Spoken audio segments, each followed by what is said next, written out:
Welcome back to DawgPound News. I'm your host, Sibi. This month we have multiple segments, so without further ado, let's get into the segments we have for March. We start out the month with the free thrifting extravaganza aimed towards dressing for success. Here's what it had to offer. Our free thrifting extravaganza is all set up and ready for you to come shop for our Dress for Success items. We've had over 2,900 items donated to us from our community. Students are finding all sorts of treasures, so we get donated all sorts of fabulous things. So I hope you'll stop by and check it out. Remember, it's for everybody, and that includes you two teachers and staff. So stop by and come and have some fun. It's a free for all. People get clothes for free, and it's very nice because a lot of people don't have money for all nice clothes and stuff. Colors, a great diversity of clothes that all people of different tastes. All right, so I really like our thrifting thingy here because I think it's a really good opportunity for people to not feel shame when getting clothes. Thrifting has negative connotations. People think it's icky, people think it's weird, but having it here with a bunch of students just coming, having fun, getting stuff they need or just stuff they want, I think it's really cool. It's always like it's a good opportunity to also like see everyone in there. Like everyone is in the like there's so many people in there. There's so many different like things, like there's shoes, bags, ties, dresses. Like it's such a great opportunity to get new clothes, and especially like if you can't afford it, if you can't, everyone can go in, and it's just great. So it basically benefits the students because the clothes are very free and you don't need to even buy it with money, so that's a good benefit too. And I really loved the extravaganza because it was fun, and there were a lot of items I could buy, and yeah. So I think thrifting extravaganza is like a benefit for all the students because they can get everything in free, and like they can get everything for free, and like yeah. It's just a benefit for everyone. So you should go to the, yeah, you should, yeah. And there's a lot of cute stuff you can get that you might not find in our own, yeah. Yeah. Next up, we would like to spotlight the World Language Expo that took place at Central. Take it away, Daniel. My name is Daniel Ramirez, and I am right outside the 700 halls that house the Spanish classroom here at the school. And we are out here because we would like to talk about the World Language Expo that occurred at our school a couple of weeks back.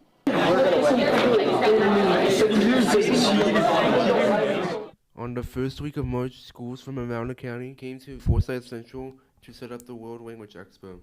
Here is what some foreign language teachers have to say about the World Language Expo and what its purpose is.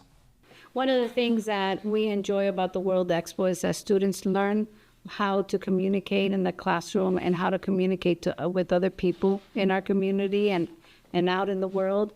And at the World Expo, they can kind of show off how much of the language they've learned, and through their music, poetry, through skits.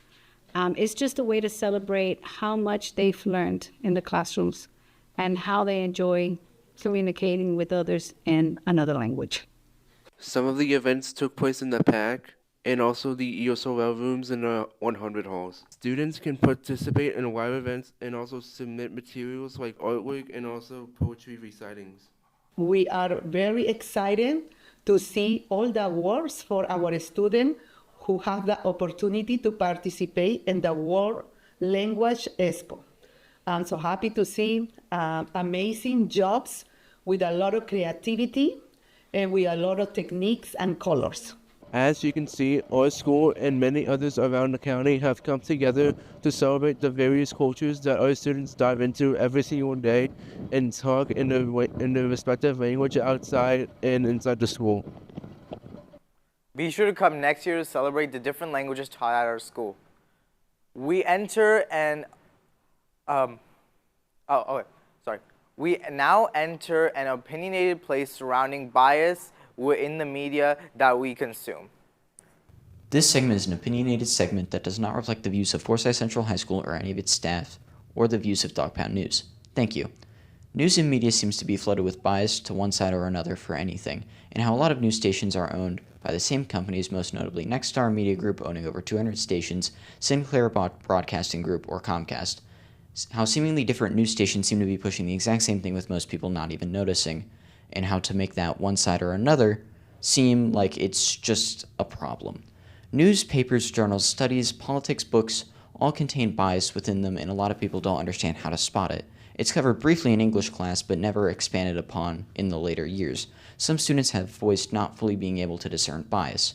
I ran a poll that resulted that 76% of students who answered wish we went deeper into understanding media and how to get credible sources, and see what influences each source. We are taught how to use sources like Galileo and Britannica, but we are only taught how to find sources and not see what exactly influence sources. The FCC equal time rule requires broadcasts to give equal opportunities to legally qualified political candidates. If a radio broadcast lets one candidate use its airwaves, they must offer equal time to the opposing candidate. The equal time rule has felt ignored for the past few years. The law excludes certain types of media, such as podcasts, YouTube videos, and personal journals. No law could fix bias in certain forms of media, but individual research would help, or schools going into more depth on how to find sources and how to spot deeper-rooted bias in each source and to see what exactly influences sources. Thank you. It's very important to develop critical thinking skills for daily life life far into the future. For our last segment, we have student voices where we have Angel going around during lunch and interviewing students with the topic, do you think social media helps or harms students' overall health? Welcome back for another month of Student Voices. I'm your host again, Angel DeCola, and this month's topic is, how do you think social media affects students' health? Do you think it affects it or improves it? Today we're going to interview multiple kids to see what their opinion is on how they think social media affects or improves them. And we're definitely going to get some very diverse answers, so I can't wait to hear them out. And we'll also ask a follow-up question to see how they will, like if it affects them, we'll ask them, how do you think you would change it to make them improve? And if it helps them, what makes you think that it helps them? Anyways, let's go to the interviews. All right, I'm Angel Nicola. I'm here with Carmelo. All right, and this month's topic is, do you think social media helps or harms people's overall health? I feel like in a way it harms because I just recently started setting limits on social media myself. I set like an hour limit so I don't scroll too much. And I've actually been way more productive, and I've had like a lot of more energy and stuff. And plus, once you're doom scrolling on social media, your brain just gets so like used to the dopamine hits and everything like that. Eventually, it doesn't seem interested in anything anymore, and then you're just left there bored with nothing to do, and you realize that you wasted like 2 hours of your day. So I feel like it harms more than helps. All right, and what would you do to help it? What would you do to help it, I just wouldn't spend that much time on social media, follow clean pages, follow people that you're actually interested in, doing stuff that you like. Honestly, I feel like social media, if it's used the right way, it could be like helpful for your mental health as well because of therapy sessions and all that, but I'm not going to get too much into that. I want to keep it short. So just set limits on yourself, for real. If you set limits on yourself, you should be good. And yeah. All right, thank you for being on the show. All right, I'm here with Armand. And do you think social media helps or harms people's overall health? Well, I think it's both at the same time. It can be positive in ways that you can connect with people in communities. And it can also be negative because the negative mental health effects that come with it. All right, and why do you think it's like a mixture of both? Well, like I said before, you can bond with new people online. Me personally, like I use Discord, for example. I can bond with people that play certain video games. Like I play Minecraft, I play Stardew Valley, I play other games, and I made so much new friends. But in social media, but it can also be negative because of those mental health effects. Cyberbullying is one example of a way it could be negative.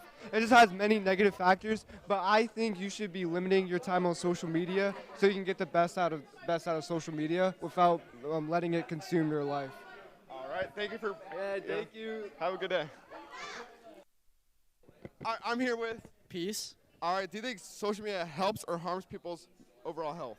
Oh, definitely harms. Personally, for me, I've seen a lot of people get like absolutely ruined by their presence on social media and whatnot, especially when it comes to graphical content, like especially on TikTok, since a lot of adult content seems to be migrating towards TikTok to garner that younger audience and really grab their money and attention, which actually is really harmful for our future generations.